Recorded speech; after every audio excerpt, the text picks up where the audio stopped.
Hi everyone, I'm excited to do another project with you. This month we're going to do a project and we're going to do a type of art called fiber art. And this is a type of art that uses different materials than we usually use, usually like paper and glue and paint. Fiber art uses fabric and yarn and things like that. So it's things like stitching, weaving, embroidery, dyeing fabric, quilting, all those things are fiber art. And we're going to do a fiber art project today, and we're going to learn about a couple of fiber artists. And these artists are two of my favorite artists. So the first one that I was going to tell you about, this is Faith Ringgold. And she is an artist that was born in 1930, and she grew up in a place called Harlem, New York. And she did all sorts of different types of art. She did traditional art, painting, and things like that. And then she started doing fiber art, and she started making quilts. And she became very famous for her quilts. So this is the first one that I want to show you. Oh, this one is called Sunflower Quilting Bee at Arles. And as you can see, it's a bunch of women around a quilt, and they're all working on this quilt. They're all stitching on it. And if you look at this piece of art carefully, the center part, the part with the sunflowers and the quilt and the buildings, it is actually a painting. And then she has surrounded this painting. She painted on fabric, and then she put this painted fabric in a quilt. So she did quilting all around the edges of this quilt.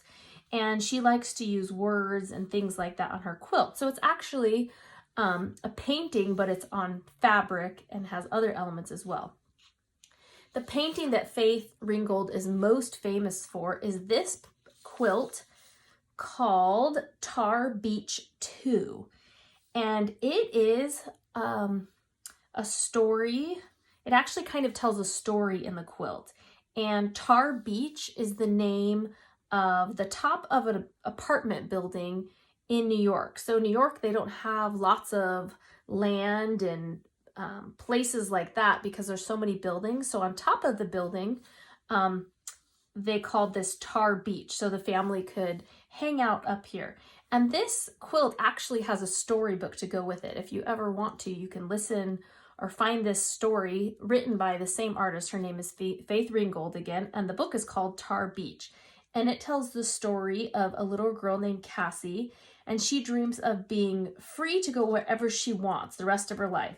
So one night up on Tar Beach, which again is the top of her apartment building, her dream comes true and the stars lift her up and she can fly all over the city. And this quilt tells the same story. So it's kind of a fun story. You could find this book and read it or listen to it somewhere as well.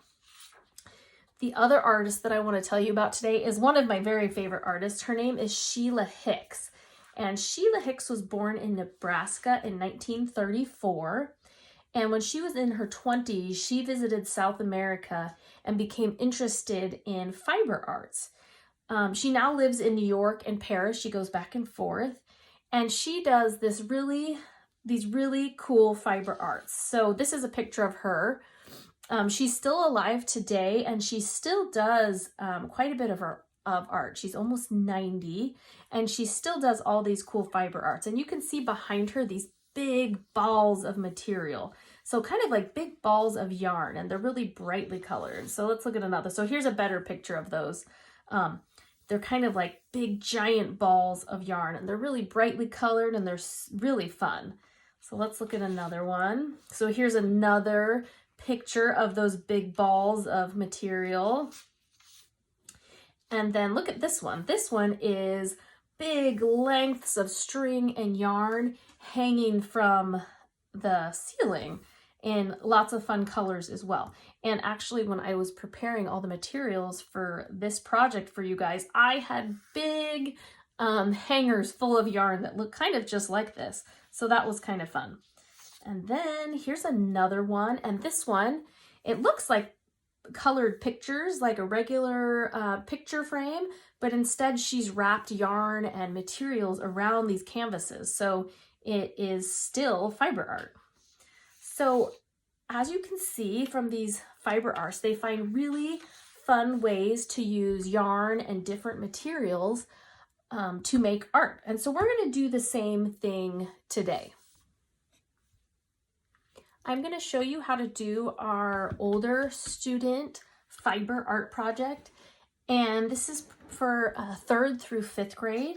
And these are the materials you have in your bag. You're going to have some yarn and 4 straws, just like this, 4 short straws.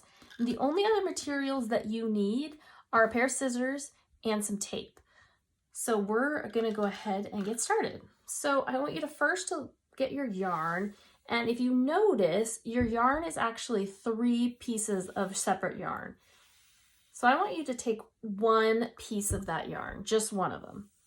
And I want you to fold the yarn in half, and you're going to do it. So match up the ends. Match up those 2 ends, and you're going to go all the way till pull it so that you get to where it folds. So that folded it in half.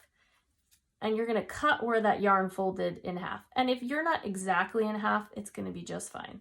So cut that yarn in half. Now, hold on to those 2 ends and find your other ends because we're going to fold them in half one more time.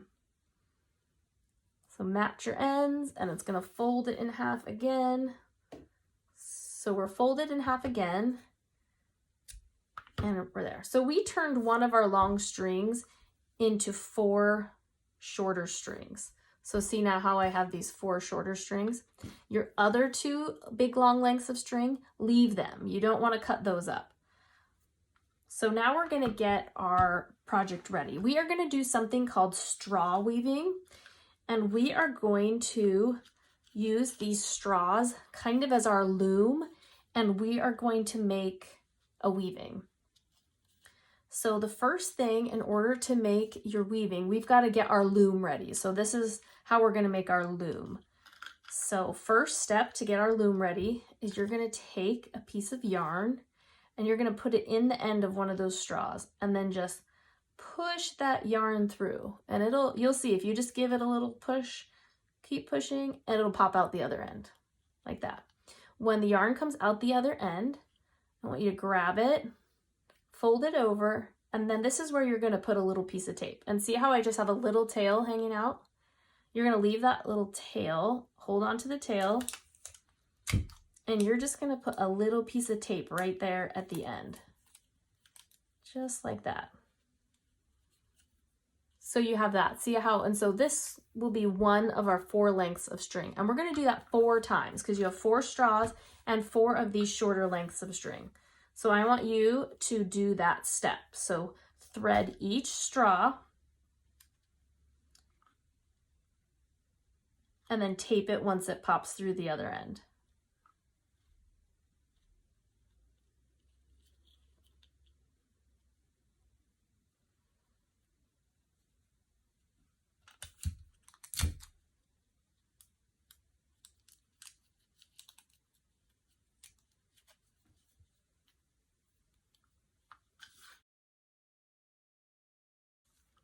Okay, so now when you've done that to all 4, you should have 4 straws with the yarn, a small tail taped to the top of each yarn, and then the rest of the length of your yarn hanging out.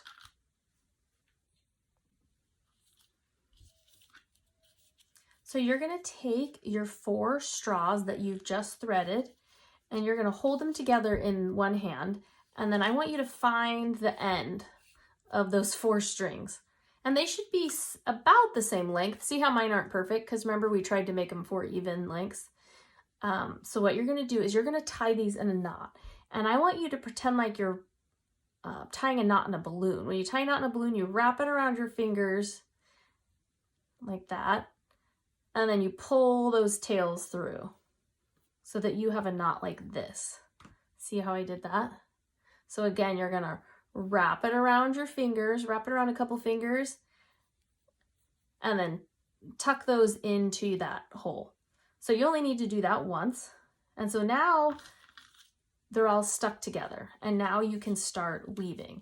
So like I told you, this is like our loom. When you weave, you use a loom, and your strings that you're using on your loom are called your warp. So these are our warp strings, and we're going to use them to build our weaving.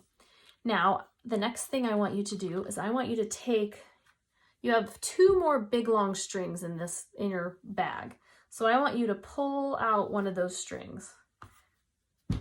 Pull it out. Keep pulling, it's pretty long, and then set the other one aside. You only need one at a time. So now we're going to attach this, our weft. Again, remember this is called our weft, and this is our warp, and this extra string is called our weft. And I want you to grab one of our, so we're going to line these up, and one of your outside straws, it actually doesn't matter, you can do it to any, but I like to do on the outside. You're going to tie this onto your straw. So again, this is your big long string. And you're just going to, like when you tie, you know when you start to tie your shoe, that first knot that you do, you're going to do that once, and you're going to do it again. So just a regular knot. And that just attaches, so now it's stuck onto one of our straws. And you can leave that tail, or you can trim it just a little bit. So I just trimmed it a little bit. Okay, so now you're gonna hold your loom, which is your straws. And if you are right-handed, I want you to hold your loom in your left hand because you're gonna use your right hand to do the weaving. If you are left-handed, I want you to hold your loom in your right hand. So I'm right-handed. I'm gonna hold my loom in my left hand like this, and then my right hand is ready to go. And what you're gonna do is you're gonna take this, you're gonna hold these straws, and you're gonna take this string, which remember this is called your weft string, and you're gonna go over a straw, under a straw, around the outside, back over, under, around, over, under, around. So you want these straws to be kind of close to each other, and you're just going to keep doing that and doing that and doing that. So I'll show it to you nice and slowly for a little bit. So I'm going to go over, under, around the outside straw, over, under, around the outside straw. I'll do it a little bit slower. So over, under this straw, around the outside, and then over, under a straw, and around. Now, if your yarn is starting to get too close to the top, you can push it down. So just push that down and then keep going. Over, under, around. Over, under, around. And you'll get the hang of this. At first it will feel kind of tricky, but the more yarn you get on these straws, the easier it will get. So I just want you to keep doing, you're just going to keep doing the same thing again and again and again. And if you mess up, it's really easy to fix. If you mess up, it kind of undoes itself a little. So if you notice you're losing yarn here, it means you're getting a little mixed up. So just go over, under, around, over, under, around. So just keep doing that. And I want you to keep doing that until your straws start to fill up with yarn. And again, as your yarn gets to the top, just push it down a little bit.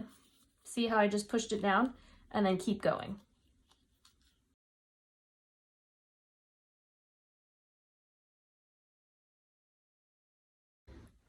So now you see I'm starting to fill up my straws, and I'm getting to the end of these straws, and that's okay. If you get towards the end of the straws, it looks like it's gonna fall apart, but I promise it's not. So you'll see how you can push it off the end of the straws.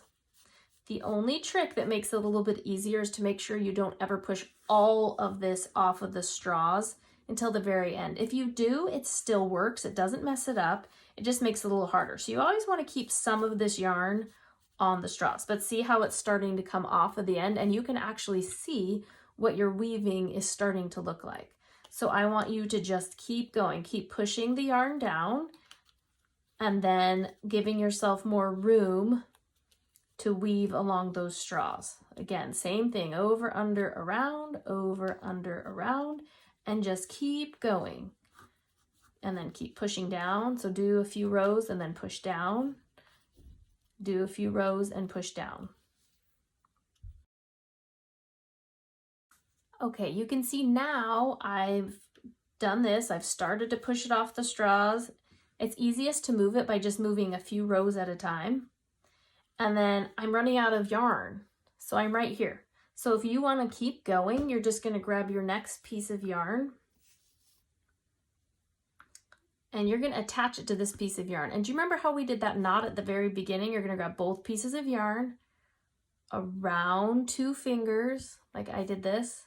So you have a loop, and then tuck those ends in and just tie it like that. If you can tie a knot a different way that works, that's fine too. And then I'm just going to trim the ends right here. Make sure you don't cut the long side, you're just trimming the ends. Just like that. So now I've attached more string so I can keep going.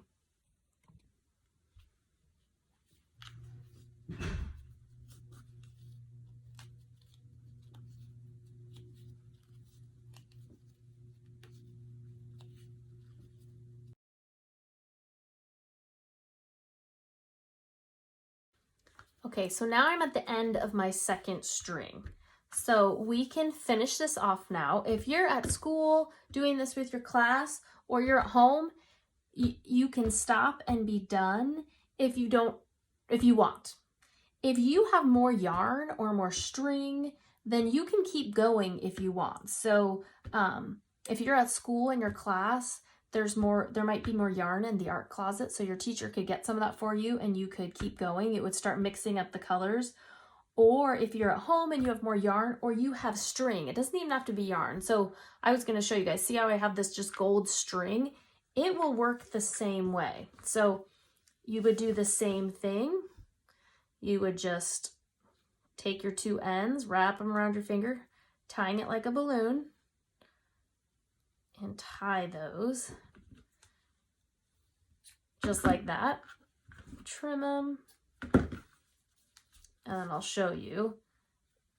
It doesn't matter if you don't have the same color yarn. You can just keep going with this string or whatever you have, or you can be done. So it's totally up to you. I just wanted to show you in case you wanted to keep going and you didn't have any yarn at your house. So this is what it would look like. So now you would start to mix up your colors and it would look a little bit different. So I'll do just a little bit of this just to show you what it looks like when you change your material or your colors. Okay, and if you have even started one string and you're done, you just don't want to go anymore, you can stop and just cut it. So don't ever cut it really close to your straws because we haven't finished it yet. Give yourself some extra and just cut it off. So now see, I have this tail. That's okay, you're just going to leave this tail, and now is the time that we're finally going to scrunch it, our weaving, all the way off our straws. So just kind of hang on to it, and we're just gonna, I want you to take all this yarn. See, it looks like it's gonna come apart, and it's not. Just keep scrunching it down. Keep going, scrunch your weaving down. This tail that you have, kind of hang on to it to make sure it doesn't come undone, but it usually is fine. And what I want you to do is I want you to push your weaving down all the way to the end of this knot. Now, if you're adding more and more string, you can keep going till this gets all the way down to here. But since we're done, since I'm done, I'm going to just keep pushing my weaving all the way down. Okay, so now I've pushed it down enough that I now have these, my straws are all kind of dangling over here. I want to give myself some space like this. So now I've got enough yarn, and I want you to just cut. You can actually cut off this end of your straw, and the yarn will come off. So just cut off the end where you taped, and the yarn will just come right out. And what you're going to do is where you pulled it out, so you've got these, and then you're going to take the 4 that came out of the straw, and you're going to grab the end that you have from your weaving. Remember, we left that tail. You're going to include that in your knot, and you're going to tie a knot just like we've done every time. One of those balloon knots.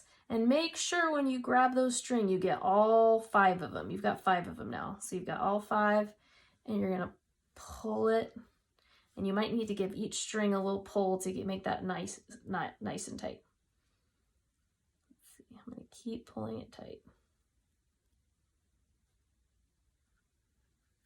Oh, there we go. Okay, so see how I have this knot and my weaving. So because I have extra string, my knot's not close to the end, and that's okay. So push your weaving to one knot or the other, whichever one you want, whichever one's closer. So there's my weaving, and I've got extra over here. So what you're gonna do is tie a knot closer to the end of your weaving. So like I said, you could push the weaving all the way down to this knot and tie the knot closer, or you can just tie it on this side. So I've got my weaving. I want it to be nice and tight. If it looks like this, all spread out, we probably don't want to tie it because then it's really loose. So we want to push our weaving not too tight, but just next to each other so it looks nice. See how that looks? And then we're going to tie a knot right at the end, right here, right where we finished, where our weaving, I guess our weaving started there. So same thing, one of those balloon knots that we've been doing.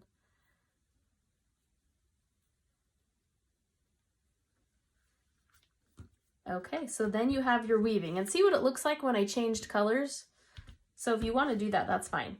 Now you have all this extra, just give it a little trim, however long you want it on each side, like this.